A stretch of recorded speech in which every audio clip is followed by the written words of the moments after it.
Kembali lagi di channel Catur Blitz, channel yang membahas catur kurang dari 10 menit. Jika ini adalah pengalaman pertama Anda di channel Catur Blitz, saya menyarankan untuk segera subscribe agar tidak ketinggalan video-video selanjutnya. Pada video ini kita akan melihat bagaimana cara Mikhail Botvinnik memainkan pertahanan Belanda. Game ini terjadi pada tahun 1924. Saat itu dia masih berusia 13 tahun.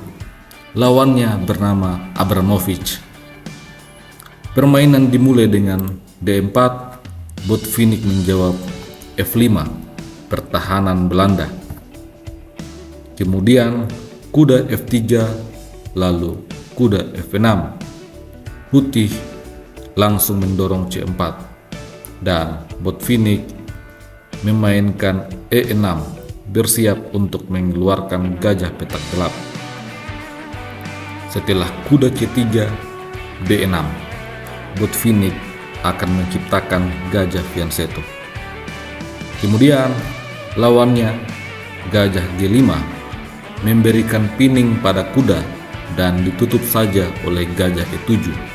Setelah itu E3. Putih hendak mengeluarkan gajah petak terang. Botvinnik merespon dengan menciptakan gajah fianchetto, lalu gajah D3. Kemudian hitam rokade dan putih pun mengamankan rajanya. Pada momen inilah Mikhail Botvinnik mulai merancang serangan. Dia mengembangkan kuda ke E4, mengancam akan menukar kuda dan merusak struktur pion putih. Selain itu, dia juga mengancam akan mengambil gajah. Putih merespon dengan langkah terbaik, gajah makan gajah. Setelah itu, menteri makan gajah. Pada momen ini, jika putih mengambil kuda, maka ini adalah sebuah kesalahan, karena setelah pion makan kuda, maka putih akan kalah 1 perwira. Tentu saja hal seperti ini bisa dibaca dengan mudah. Putih memainkan benteng C1 dan Botvinnik membalas dengan kuda A6, bersiap menempati B4 untuk mengambil gajah. Hal ini dicegah oleh putih dengan A3, lalu benteng ke F6. Botvinnik mulai memainkan manuver Rookleaf. Artinya, benteng akan segera berkembang dan melakukan serangan. Selanjutnya, putih memainkan menteri A4. Kemudian, Botvinnik menukar kuda. Lalu, benteng makan kuda.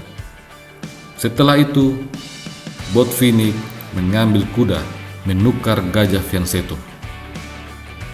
Apabila pada posisi ini pion makan gajah, maka ini adalah skakmat dalam 3 langkah. Dimulai dengan benteng G6. Skak, raja harus lari ke H1. Setelah itu menteri G5. Ancaman skakmat pada 2 tempat yang berbeda. Skakmat tidak akan bisa dihentikan. Oleh karena itu, pada posisi ini, putih mengambil kuda. Secara sepintas, materi kedua belah pihak terlihat seimbang, akan tetapi sesungguhnya hitam jauh lebih unggul. Posisi ini adalah 8 langkah mati, dan Mikhail Botvinnik berhasil menemukan langkah terbaik. Benteng G6 mengancam akan mengambil pion G2. Di posisi ini, putih berada dalam masalah besar. Menterinya sangat jauh dari baris pertahanan. Begitupun dengan benteng dan gajah yang pasif menjaga pertahanan. Jika putih salah melangkah, sebagai contoh misalnya dia mencoba doubling benteng, maka akan ada balasan benteng makan pion skak. Setelah raja ke F1 misalnya, akan ada menteri H4. Ancaman skakmat tidak akan bisa terhindarkan. Olehnya itu pada posisi ini, lawannya mencoba bertahan dengan G3.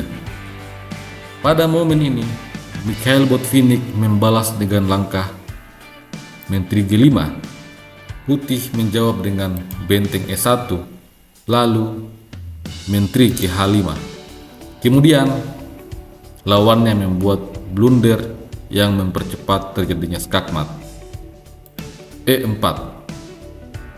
Langkah ini langsung dibalas oleh pengorbanan menteri oleh Botvinnik.